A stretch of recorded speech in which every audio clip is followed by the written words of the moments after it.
балалар каникулда апталап кетіп ойнап жатады. Құрметті астаналықтар, сіздерде келесі жылы үлкен мереке, яғни экспо. Афина!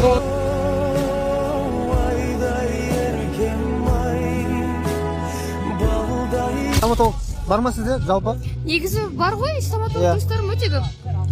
Біз сізбен бартырма бірдеңе жасай аламыз ба? Мен сізге толықтай тістеріңізді емдеп берсем, сіз маған не бере аласыз? Неге мен біресе беру керекпін? Жоқ, мен сізге тегін істеп берсем. Ужас, ұлдар қандай нәрсе беру керек сіздерге ше? Мәселе. Жаным, бермей қойшы. Мен жалпы стоматолог болғандайын, стоматологияға реклама жасаймын да өзіме, өз атыма ше. Мен сізбен жұмыс жасай аламын ба бартырде? Әрине. Бола ма болашақта? Болады.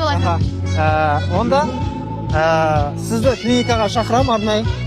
Келсеңіз, сізде қандай процедуралар сізге жасай аламыз, көру керек, иә? Сосын сіз бізге не бере аласыз деген сұраққа қайтып келеміз да? Ақылдасамыз. Ақылдасамыз, иә? Бартырге желательно. Әрине. Рахмет.